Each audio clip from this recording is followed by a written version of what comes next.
저는 늘 완벽하다는 평가를 듣고 싶었어요. 회사에서도 늘 완벽한 모습을 유지하는 이유였죠. 늘 깔끔하게 다린 셔츠에 정장 바지를 입고 다녔는데 치마도 입고 원피스도 입는 다른 사원들과는 출발선부터가 달랐어요. 신입사원 공채 점수 1등이라면서요? 네, 팀장님. 그럼 뭘 시켜도 잘할 자신이 있겠네요. 시켜만 주십시오. 뭐든 하겠습니다. 그 한마디로 출근 첫날부터 고생길이 시작됐죠. 내가 너무 잘난 체를 해서 팀장이라는 작자가 내 콧대를 꺾고 싶었나 싶을 정도였죠.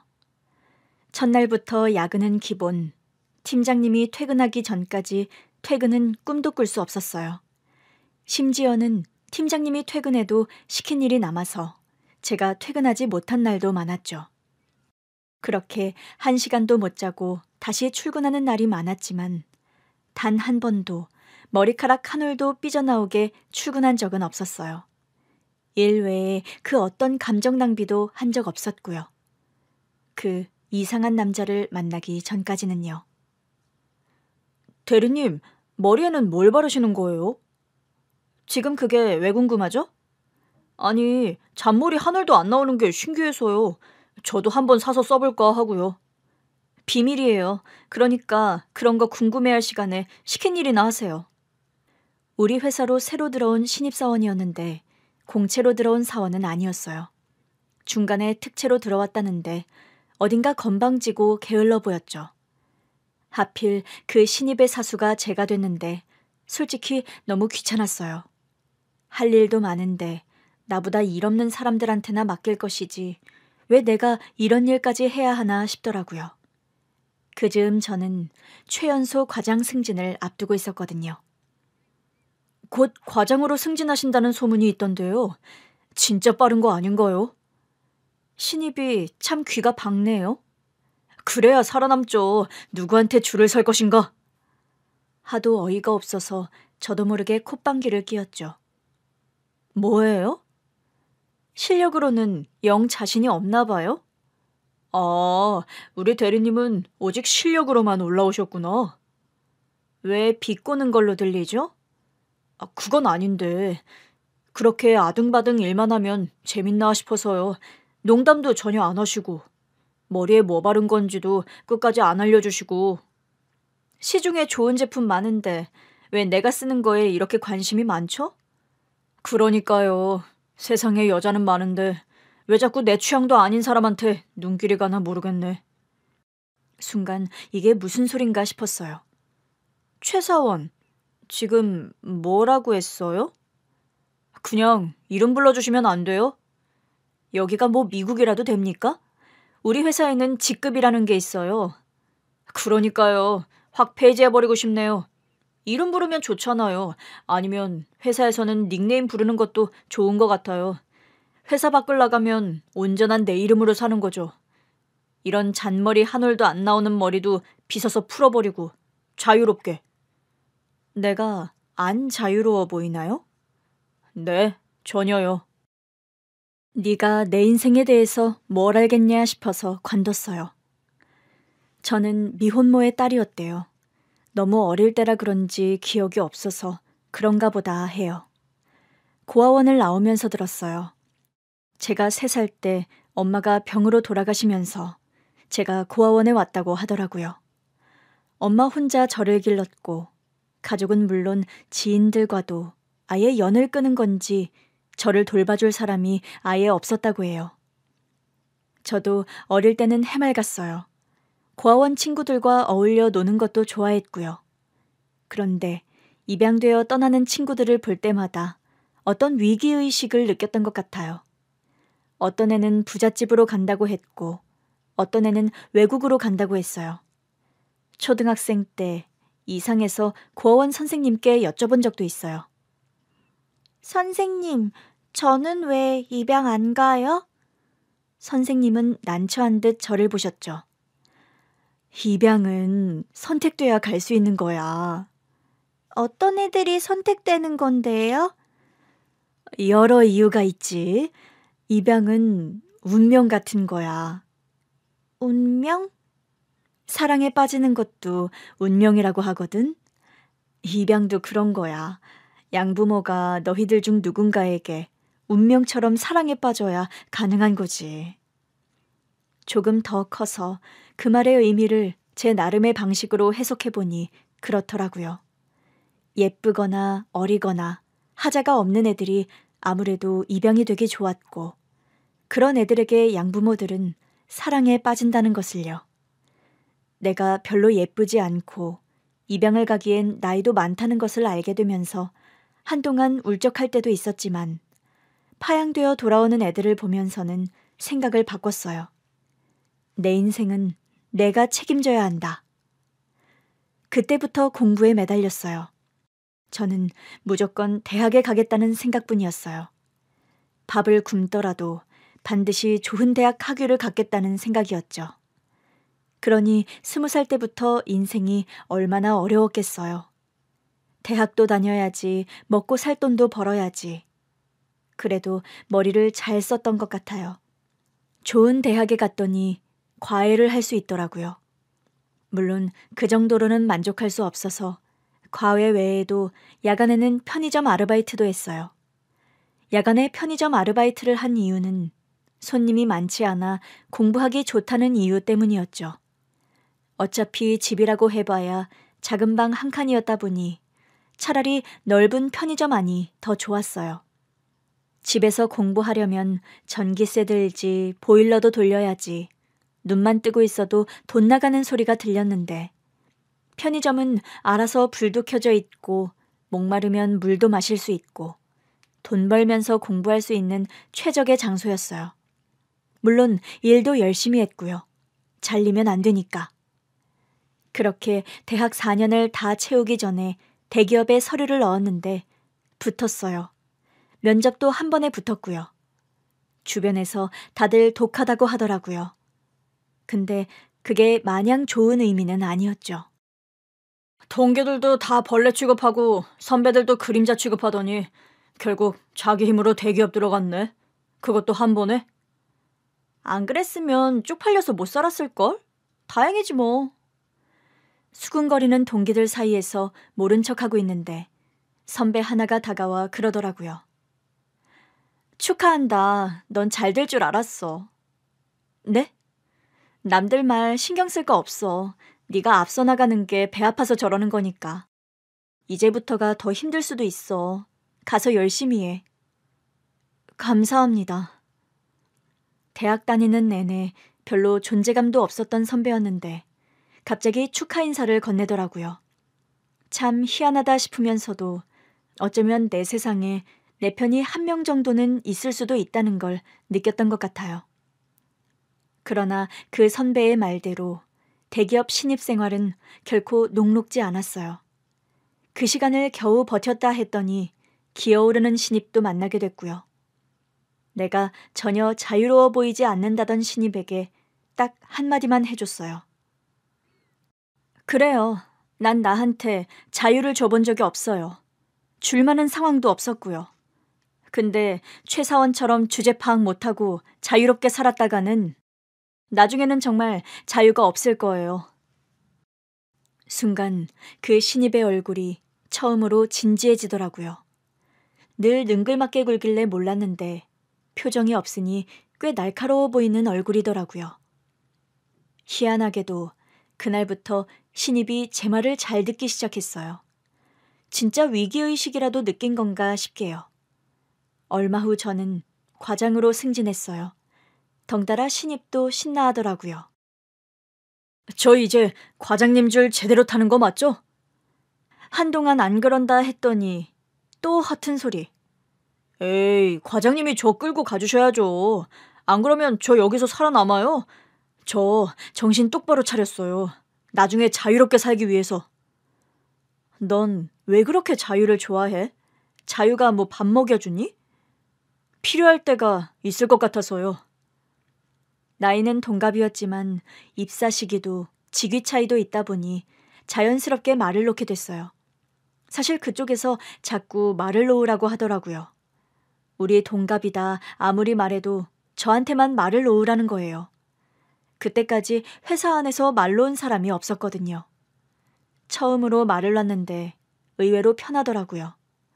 말을 놓으니 최 사원과도 더 친해졌던 것 같아요. 그런데 제가 한 가지를 간과하고 있었더라고요. 최 사원이 신입 딱지를 뗀 그날 저한테 고백을 했거든요. 우리 만나보자. 너 지금 반말했니? 우리 동갑이라며 밖에서는 반말해도 되잖아. 지금 딱 회사 바뀌거든. 회사에서 딱 한 발짝 나왔거든? 그러니까 바깥 맞잖아. 처음에는 싫다고 했어요. 나는 과장이고 너는 사원이야. 이러면서 직급으로 눌렀는데 안 눌리더라고요. 회사에서도 자꾸 저한테 뭘 챙겨주는데 다른 사람들은 신입 때 사수였다고 끝까지 의리 지키는 거냐 그랬지만 제 눈에는 그제야 그간 이 남자의 모든 행동이 호감에서 시작됐다는 게 보이더라고요. 그러거나 말거나 나는 흔들리지 않겠다. 그러면서 일에만 매진하던 어느 날이었어요.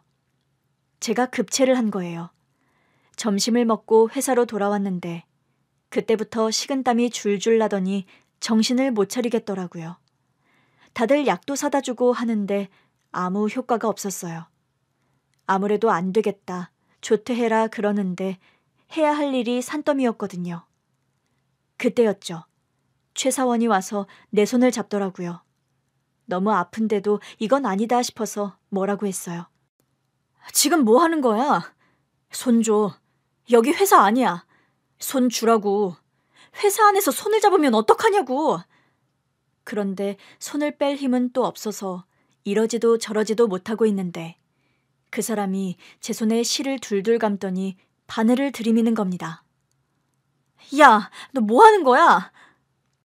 제 목소리가 사무실 안을 쩌렁쩌렁 울렸지만 최 사원은 상관없다는 듯 제 손에 바늘을 찔렀고 저는 또 한 번 사무실이 떠나가라 소리를 지르고 말았어요.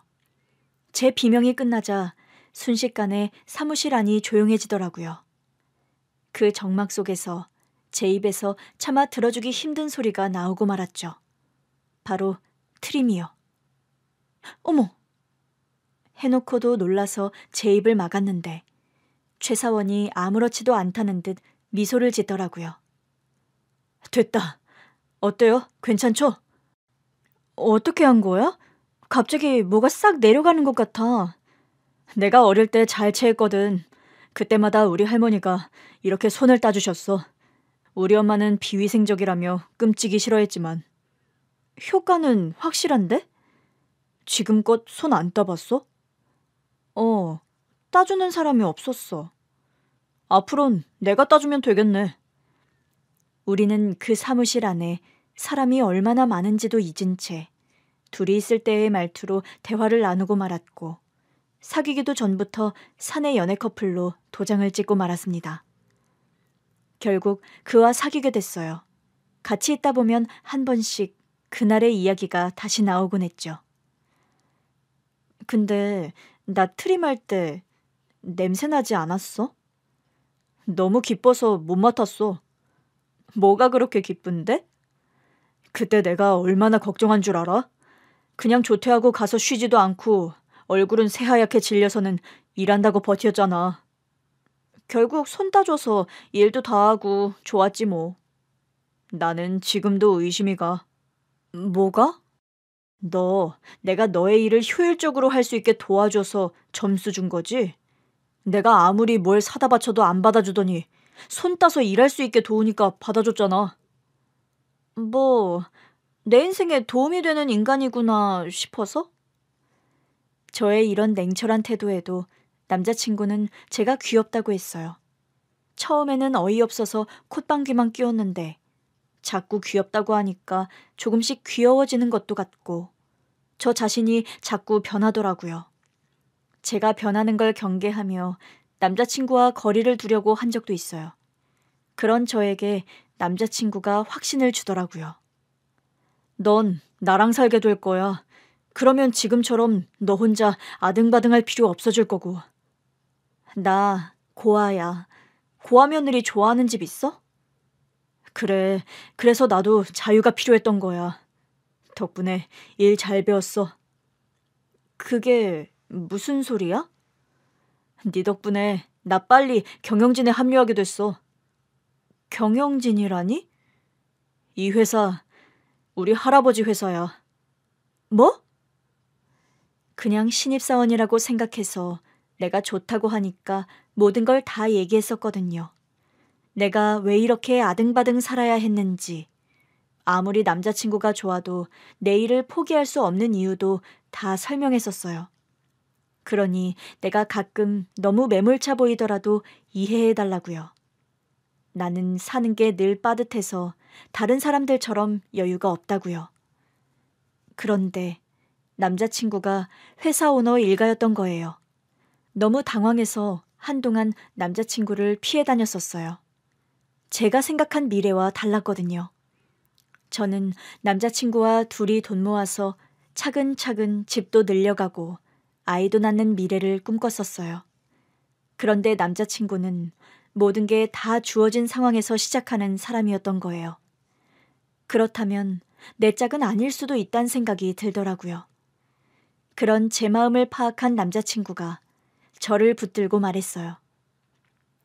우리 결혼할 거야. 넌 사모님 소리 들으면서 너 하고 싶은 거 다 하고 살면 돼. 집에서 허락 안 하실 거야. 이 정도 집안이면 정략 결혼하지 않아? 난 안 해. 난 내 능력으로 언젠가 지금 할아버지 자리에 오를 거야. 네가 해온 것처럼. 자기야. 그러니까 똑똑한 자기가 같이 해줘. 우리 둘이 같이 하면 할 수 있어. 그러나 계속해서 확신을 주는 남자친구를 외면할 수가 없더라고요. 솔직히 말하면 저와의 미래를 꿈꾸는 이 남자를 더 사랑하게 됐어요. 그러면 안 된다고 생각하면서도 내 빈곤했던 인생을 자신의 풍족한 인생으로 끌어안는 남자친구가 더 듬직해 보였죠. 그러던 어느 날이었어요. 회사에서 일을 하는데 갑자기 사무실 안 분위기가 어수선해지더라고요. 여기저기서 사모님 하는 소리가 들려서 이게 무슨 소린가 싶어 고개를 들었는데 웬 중년 여자분이 저를 내려다보고 있었어요. 누구세요? 놀라서 물었더니 그 여자분이 코웃음을 치시더라고요. 얼마나 뻔뻔한지 보러 왔어요. 네? 고아 주제에 우리 아들이랑 결혼하겠다고? 저도 모르게 자리에서 벌떡 일어났어요. 안녕하세요. 일단 인사는 드렸는데 전혀 안 받아주시더라고요. 고아인 내가 재벌집 아들과 사랑에 빠져 결혼하겠다고 하자 그의 어머니가 저를 잡으러 오신 거였어요. 제 인사도 안 받아주시고 빤히 보시기만 하자 좀 민망했어요. 사무실 사람들도 전부 우리 쪽을 보고 있었고요. 어색한 마음에 머리카락만 만지고 있는데 갑자기 예비 시어머니께서 제 팔을 덥석 잡으시더라고요. 어머니, 이게 뭐니? 네? 그분이 제 팔목에 있는 미아 팔찌를 보고 계셨어요. 아, 제가 고아원에 맡겨질 때 하고 있던 거래요. 늘 하고 다녀요. 엄마가 저한테 해주신 유일한 물건이라서요. 엄마가 해주셨다고? 네. 예비 시어머니께서 팔찌를 찬 제 손목을 한참이나 보시더니 결국 주저앉아 오열하시더라고요. 어머니, 아니 사모님, 왜 그러세요? 직원들이 다 봅니다. 일단 나가서 말씀 나누면 어떨까요? 그래, 그러자. 근데 내가 너무 놀라서. 제가 부축해도 될까요? 그래 줄래? 분명 저를 잡아먹을 기세로 들어오셨는데 갑자기 아주 누그러진 말투로 제 손을 잡으시더라고요. 저는 남자친구의 어머니를 모시고 일단 밖으로 나왔어요. 그분이 차로 가자고 하시더라고요. 내가 회사에는 말해놓을 테니까 일단 가자. 어디로요? 보여줄 게 있어. 저한테요? 저는 그분에게 손을 꼭 잡힌 채 차에 탔고 차가 도착한 곳은 남자친구의 본가였어요. 사모님, 여기는 왜...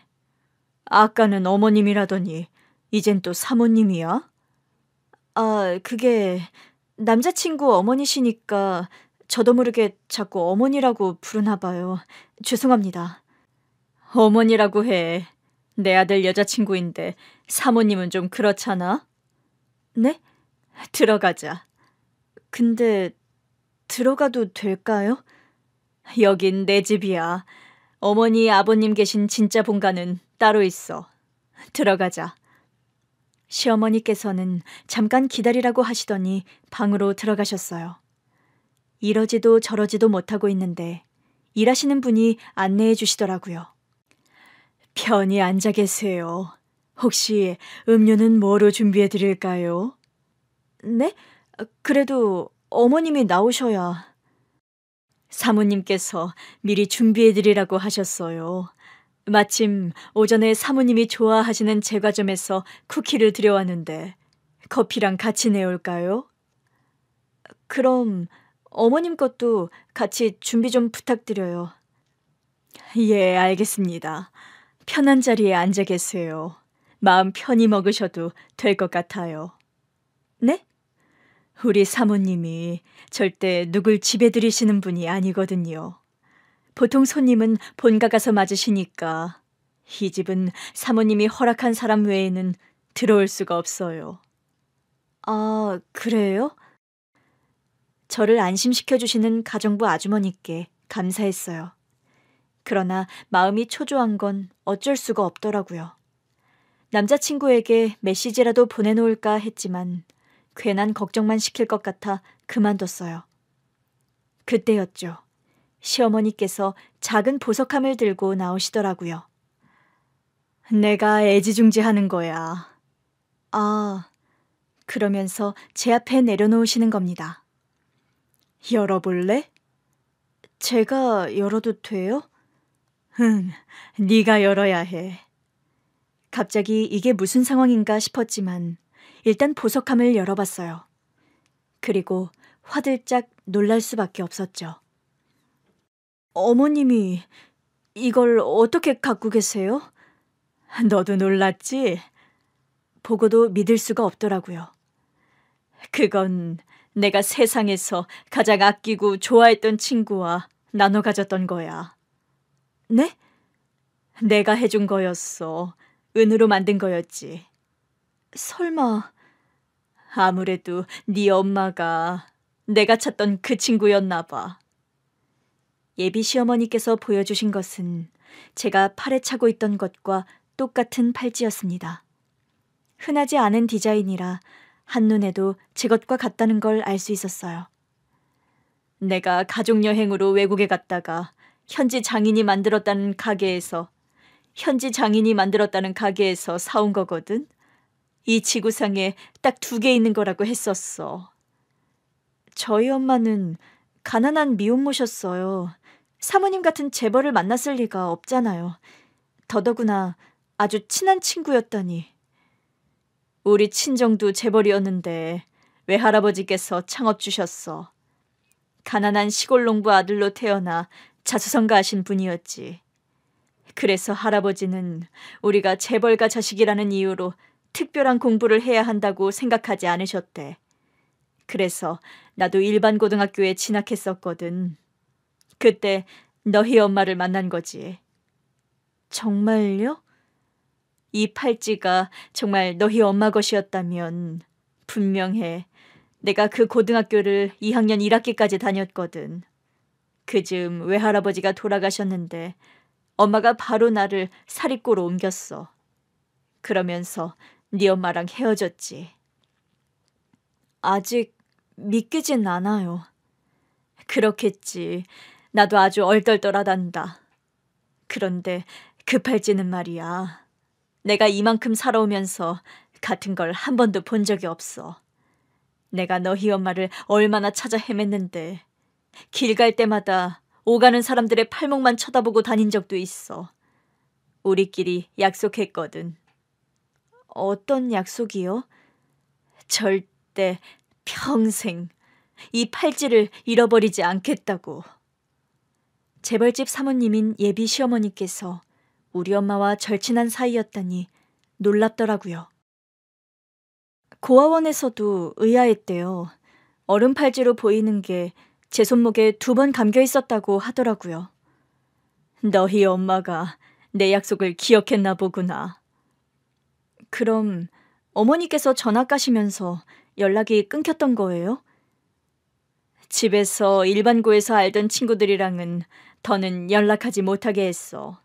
그 바람에 연락이 잠깐 끊긴 적도 있지만 내가 찾아갔었어. 어머님이요?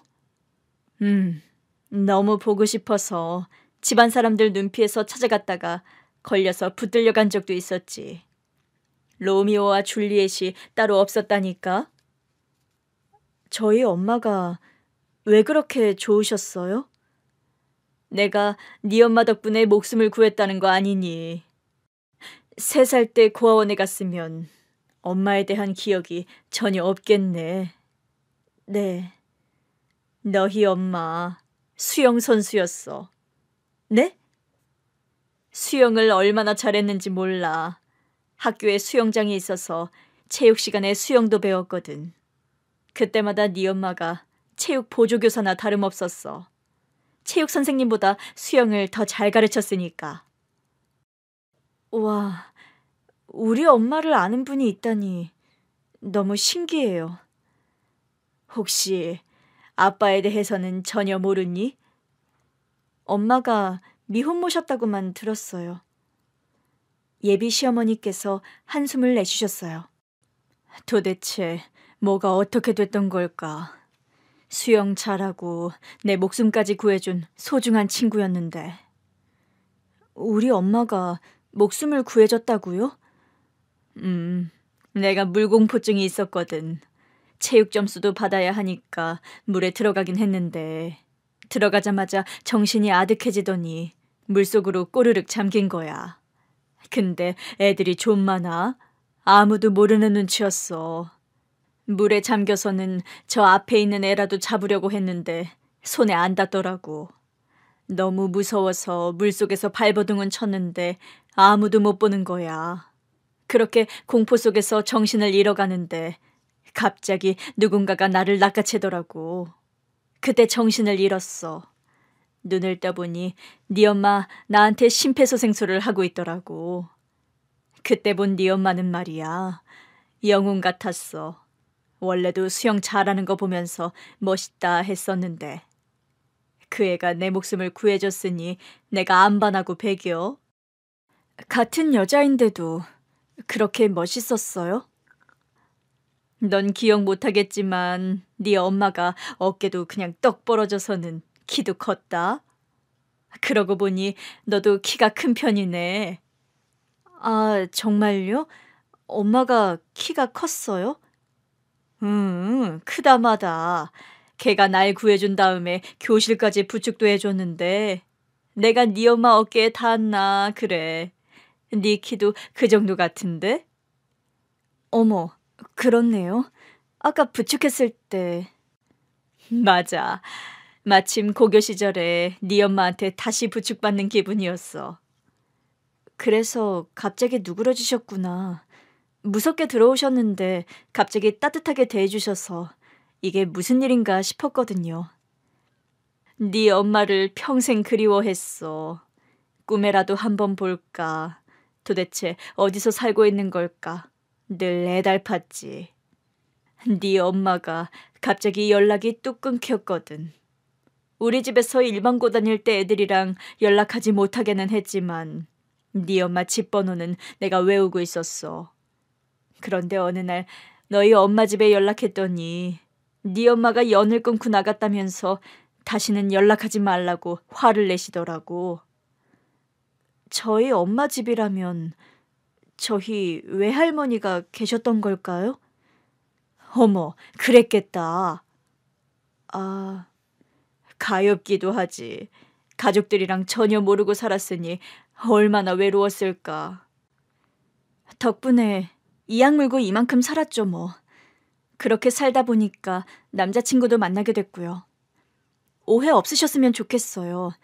제가 사수였어요. 신입사원인 줄만 알았고 나이도 동갑이라 친하게 지냈는데 최근에서야 알게 됐어요. 그래서 고민도 많았고요. 우리 아들한테 다 들었어. 아, 그런데도 믿을 수가 있어야지. 너는 순진하게 그런 말을 믿느냐. 네가 재벌인 걸 몰랐을 리가 없다. 그러면서 바락바락 우겼었지. 근데 널 보니까 내 아들 말이 다 맞는 것 같아. 네 엄마 딸이라면 그러고도 남지. 네 엄마는 내가 재벌가 딸이라는 거 알고도 나를 똑같이 대했거든. 그래서 네 엄마가 더 좋았어. 집안 어른들 눈 피해서 네 엄마를 만나러 가면 평소에 먹으러 갔던 허름한 분식집에서 떡볶이 먹고 동전 넣어서 부르는 노래방 가서 노래 부르고 평소 하던 걸 똑같이 하는데도 네 엄마랑 해서 재밌었어. 그러다 내가 그 팔찌를 준 거지. 우리는 평생 친구다. 내가 집에서 좀 자유로워지면 우리 같이 유럽으로 배낭여행 가자. 그러면서 약속도 참 많이 했어. 그랬다면 참 좋았을 텐데 아무래도 저 때문에 연락을 다 끊고 사신 게 아닌가 싶어요. 미혼모였다고 하니 아무래도 그랬을 가능성은 높겠지. 우리 시절은 더더구나 미혼모를 보는 시선이 곱지 않았거든. 참, 너희 엄마답다. 그 어려운 길을 아무 도움도 없이 가다니. 나한테라도 연락을 하지. 내가 뭐든 도왔을 텐데. 근데 또 연락 안 한 것도 네 엄마답긴 하네. 그러면서 내가 준 팔찌는 갖고 있고 말이야. 엄마한테도 분명 소중한 물건이었을 거예요. 때때로 네 엄마를 원망했었는데 네 손목에 있던 팔찌를 보는 순간 모든 섭섭함이 녹아내렸어. 오죽했으면 연락도 못하고 이 팔찌만 갖고 있었을까 싶고 그 모진 세월을 혼자 살았을 걔를 생각하니 가슴이 찢어질 듯 아프기도 하고 그래. 감사해요. 저는 어려서 엄마를 위로하는 법도 모르고 살았을 텐데 엄마도 어딘가에서 어머니가 계시다는 걸 생각하며 살았을 것 같아요. 너는 존재 자체로 네 엄마의 전부였겠지. 제가요? 짐이 아니고요? 짐이라니. 네 엄마가 모든 걸 다 버리고 선택한 게 너잖아. 근데 어떻게 짐이야? 저만 아니었으면 어머니랑 유럽 배낭여행도 다니고 또래들처럼 살지 않았을까 싶어서 갑자기 마음이 아파요. 넌 아직 엄마가 안 돼봐서 그래. 엄마들은 절대 자식 낳은 걸 후회하지 않는단다. 네 엄마가 눈이나 제대로 감았을까 싶다. 이렇게 예쁜 딸을 두고 가는 심정이 오죽했겠어? 갑자기 눈물이 나더라고요. 한 번도 엄마 생각하면서 울어본 적이 없는데 이제야 엄마의 존재가 실감이 나요. 그랬겠지. 엄마에 대해 기억나는 것도 없는데 뭐 때문에 울겠어? 감사해요. 우리 엄마를 그렇게 안쓰럽게 생각해 주셔서. 그리고 제가 엄마의 전부였을 거라고 말해 주셔서요. 사실은 늘 제 존재에 대해 부정적이었어요. 엄마 목숨을 내가 잡아먹은 것 같기도 하고 그래서 울 자격도 없다고 생각하며 살아온 것 같아요. 우리 아들이 너랑 결혼하겠다면서 그러더라고. 널 보면 그냥 짠하다고. 평생 보호해주고 싶다고. 겨우 닦아낸 눈물이 또 와르르 흐르더라고요. 어머니, 저 이러다 오열해요. 우리 아들이 널 많이 사랑하는 것 같았어. 근데 고아라고 하니까 또 어디서 우리 아들이 재벌집 아들인 거 알고 엉뚱한 애가 붙은 건 아닌지 노파심이 생겼어. 내가 미안해. 고아였어도 착한 여자였으면 받아주셨을 거예요? 음. 정말요? 그래서 아까 널 보러 갔던 거야. 갔는데 인사만 하고 어쩔 줄 몰라 하는 널 보는데 애가 영악해 보이진 않더라고. 근데 그때 네 팔찌가 딱 보인 거지.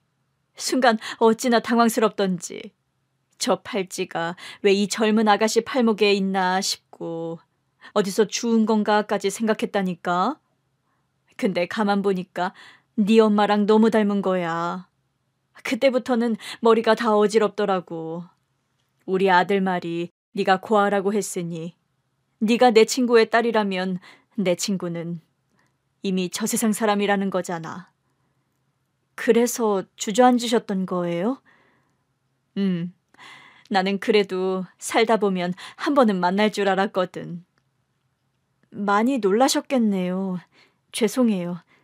제가 계속 어머니를 놀라게 한 것 같아요. 네가 죄송할 게 뭐가 있어? 이제야 의문이 풀린 거지. 내 친구가 연락하지 못한 이유가 있었구나 하고. 사실 저는 엄마 사진도 없어요. 얼굴도 잘 몰라요. 그래? 잠깐만. 시어머니께서 방으로 가시더니 얇은 사진첩을 들고 오시더라고요.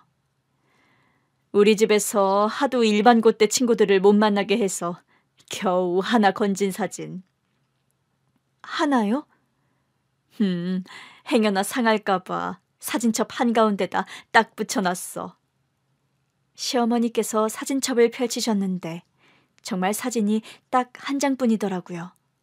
교복을 입고 찍은 단체 사진이었어요.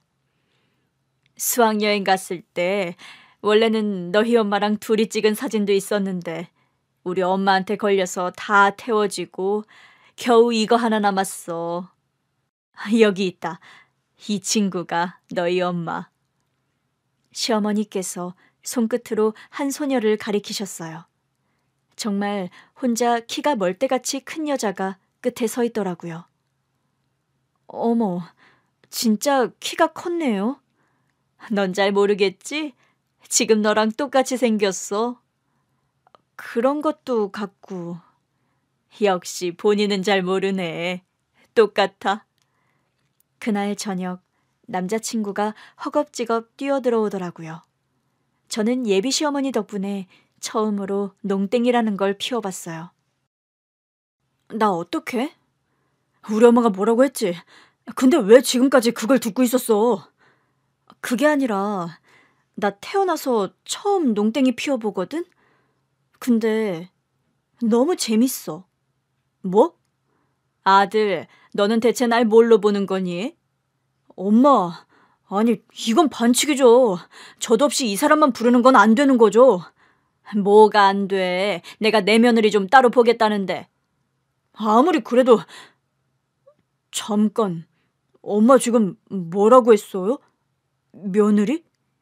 결혼한다며. 네가 평생 지켜주고 싶다며. 그래서 허락하신다고요?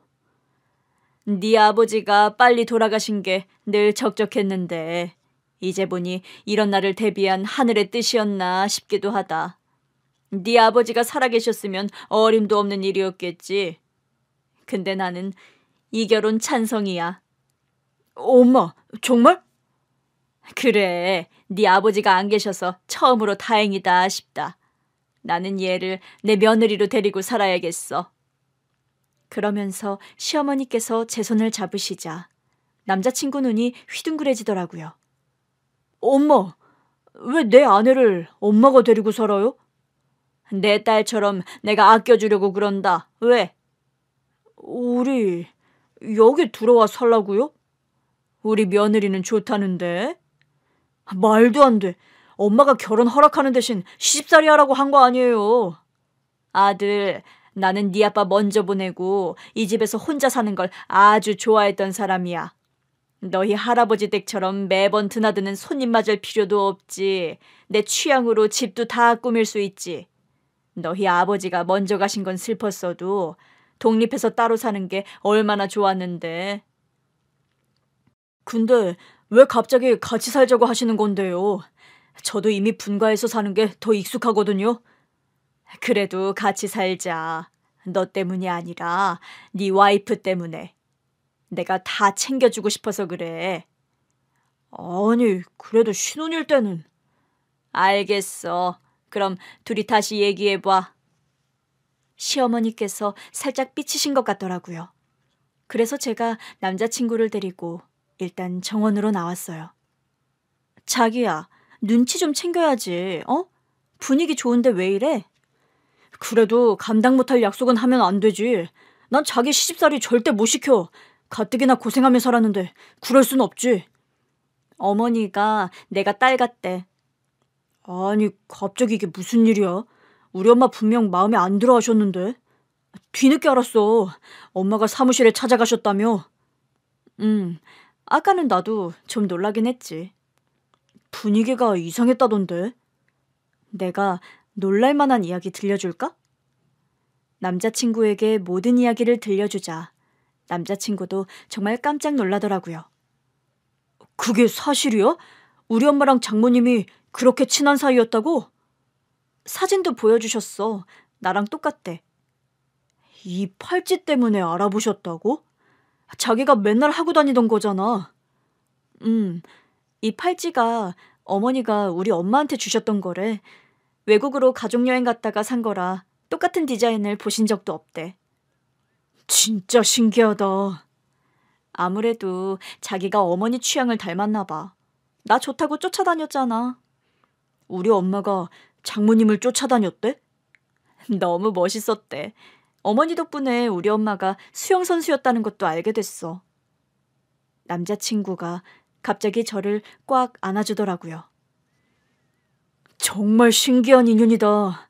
자기 이런 표정 처음 봐. 내 표정이 어떤데? 편해 보여.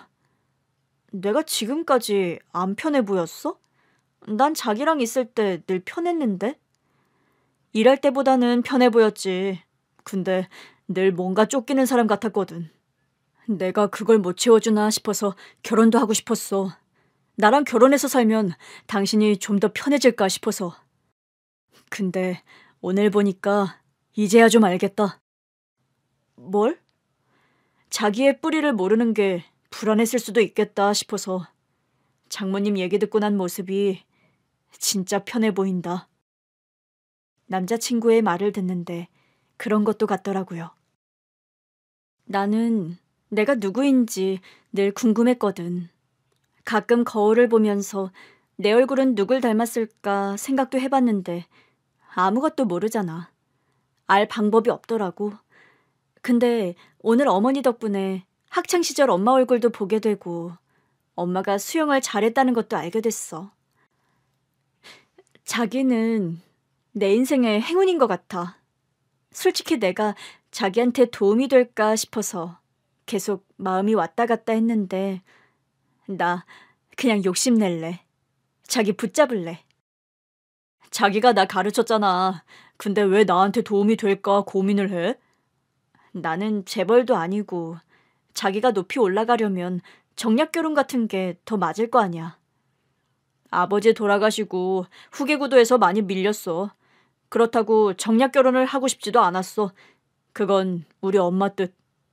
어머니 뜻? 할아버지가 원하시던 혼처가 있었는데 엄마가 거절했어.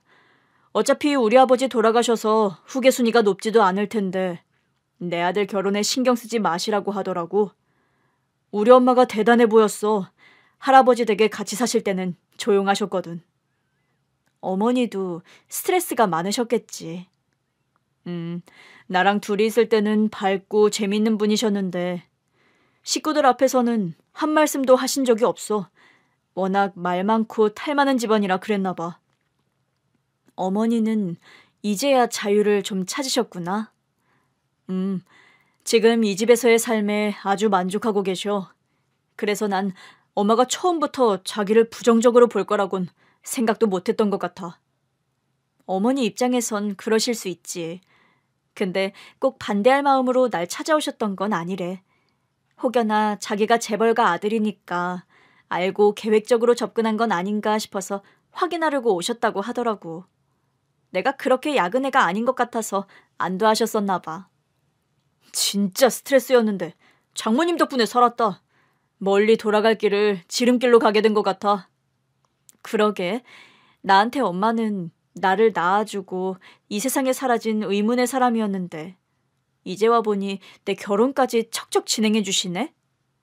엄마의 힘인가 봐. 우리 엄마도 나를 위해서라면 못할 게 없는 분이었거든. 결국 내가 원하지 않는 결혼 막으신 뒤 할아버지 집에서도 독립하셨어. 나더러 할아버지 회사에 들어갈 필요도 없다고 하셨고. 근데 들어왔잖아. 원래 유학 중이었는데 할아버지께서 직접 전화를 하셨더라고. 일단 와서 밑바닥부터 배우라고. 자기가 말을 들은 거네? 사실 나 어릴 때 영재 소리 들었었어. 정말? 할아버지도 그런 나를 진짜 예뻐하셨고. 아빠 돌아가신 뒤 더 자기 집안에 묶어놓으려고 정략결혼 얘기하셨다가 엄마가 파르르 떠니까 무서워서 엄마한테는 연락 못하시고 나한테 하셨더라고. 내가 엄마를 설득했다니까. 이제 할아버지도 나이 많으신데 나도 들어가서 배우고 싶다고. 결국 허락하셨어? 내가 하고 싶다고 하니까 어쩔 수 없이 해주셨지. 근데 할아버지가 나한테 그러시더라고. 이 회사 나한테 물려주고 싶다고. 그러니까 부지런히 배우라고. 그게 가능해? 할아버지가 주시겠다고 하면 가능은 하겠지. 근데 뭐 당장은 안 될 거야. 일단 할아버지 뜻을 따라보려고 노력하는 중. 자기도 하고 싶은 눈치던데? 우리 회사의 회장? 언젠가는? 남자친구의 포부는 알고 있었지만 막상 결혼을 허락받고 보니 내가 정말 이 결혼을 감당할 수 있나 걱정은 되더라고요. 그래도 인연인 건 분명해 보였어요. 어차피 가야 할 길이라면 남자친구를 위해서라도 더 당당해져야겠다 싶었죠. 우리가 결혼한다고 하자 남편의 할아버지, 할머니께서는 또 한바탕 우리 시어머니를 들들 볶으셨던 것 같아요.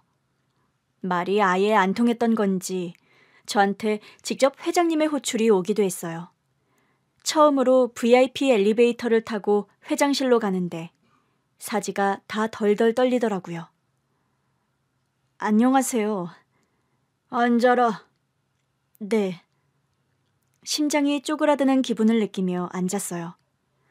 회장님께서는 자료 같은 걸 보고 계셨는데 그때까지 저한테 시선 한 번을 안 주셨어요. 그러자 저 단전 아래에서부터 저의 도끼가 스멀스멀 올라오더라고요. 그래, 지금까지의 내 삶도 쉽지 않았어. 난 잘할 수 있어. 무슨 말씀을 하셔도 우리 신랑이랑 시어머니만 생각할 거야. 그때였죠. 회장님께서 보시던 자료를 내려놓으시더니 제가 앉아있던 소파로 와서 앉으시더라고요. 능력이 좋은 애구나. 네? 최연소 과장도 모자라 지금은 팀장직도 맡고 있다니. 우리 회사가 사람이 쉽게 빠지는 곳이 아닌데. 그런 점에선 운도 좋았습니다. 열심히 하긴 했지만요. 그래, 그거야. 그런데 갑자기 회장님이 재밌다는 듯 말씀하셨어요. 나는 그 운이라는 게 있다고 보거든. 근데 꼭 내가 열심히만 하면 된다고 하는 사람들이 있어. 아니야, 세상은 그렇게 정직하지 않아. 갑자기 무슨 말씀인가 싶더라고요. 가만히 듣고 있는데 회장님께서 한숨을 내쉬더니 말씀하셨어요. 고아인 것만 빼면 나쁘지 않아. 제 조건이요? 응, 대학도 잘 나왔고 똑똑하고 우리 회사에서 이 정도로 초고속 승진할 정도면 머리가 좋다는 거거든. 네가 내 손자를 가르쳤다고. 아, 저한테 배정이 됐어요. 너 운 좋다. 난 너의 그 운이 마음에 든다. 회장님 말씀은 그게 다였어요. 이제 그만 가보라고 하시더라고요. 이게 뭔가 싶어 얼떨떨한 심정으로 사무실로 돌아왔죠. 그런데 다음 날 인사발령이 난 겁니다. 어머, 과장님, 사내이사로 승진하셨는데요? 네? 저는 정말 눈앞이 핑글핑글 도는 것 같았어요. 시어머니께 연락했는데 어머니도 모르시는 일이라고 하더라고요. 그러면서도 태연하게 그러셨어요. 결국 백기 드셨나 보네. 구색 갖추려고 자리 주시는 거니까 놀랄 거 없어. 어머니, 제가 나이가 몇 살인데 이사를. 네 남편도 이사 됐잖아. 그래도 저는 평직원이었는데요. 네 남편은 네 밑에 있던 부하 직원 아니었니? 구색 갖추려고 너도 이사로 올리셨나 보다.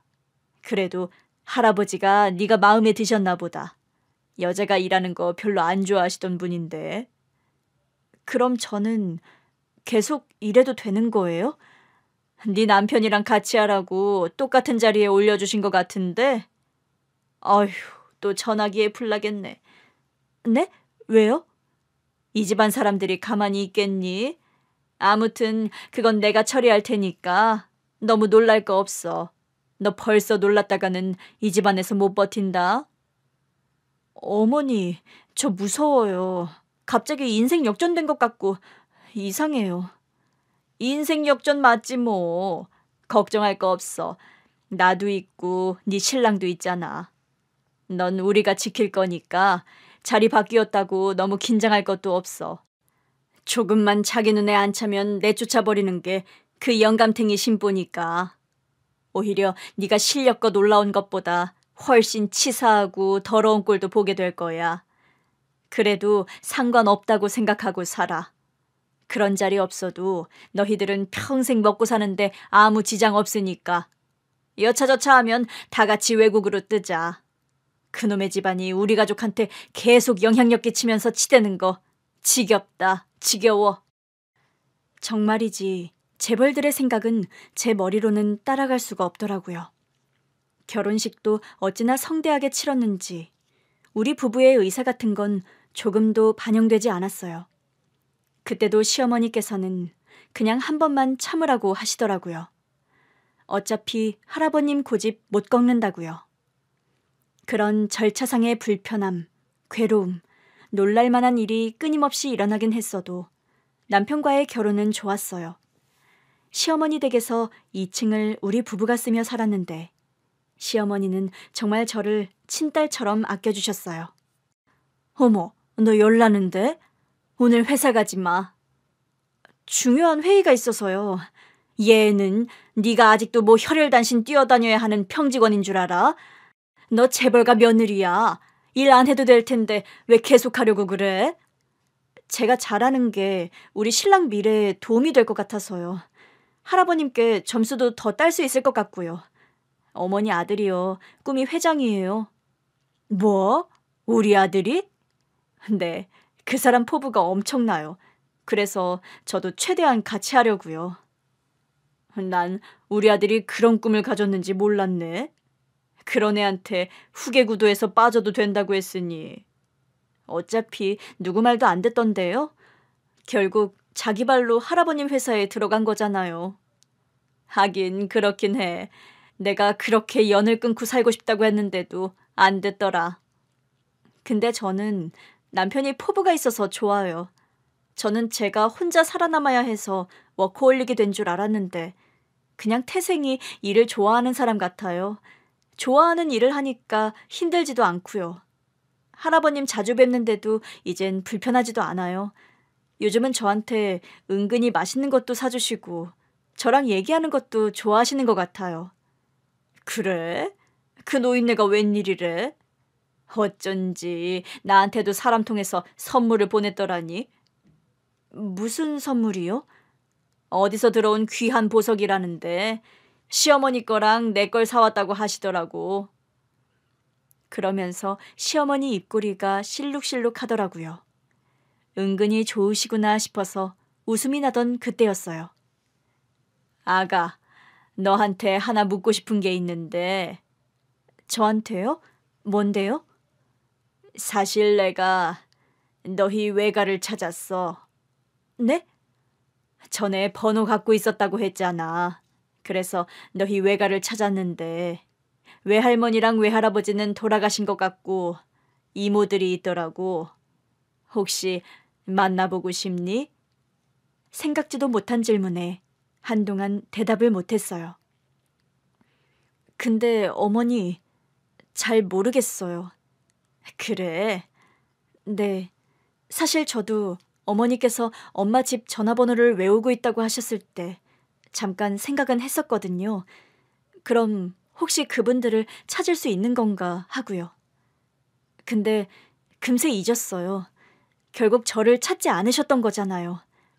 엄마가 미혼모로 혼자 아이 키우는 것도 다 아셨을 텐데.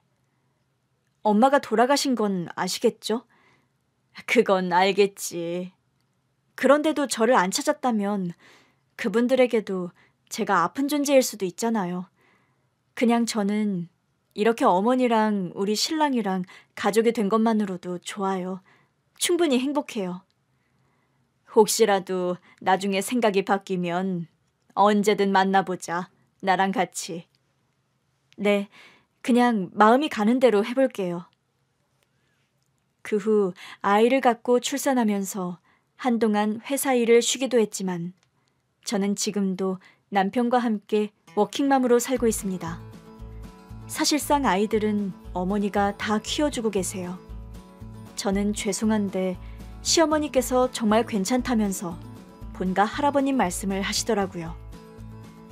그 노인네가 요즘 우리 애들 보고 싶다고 하루가 멀다고 전화를 한다.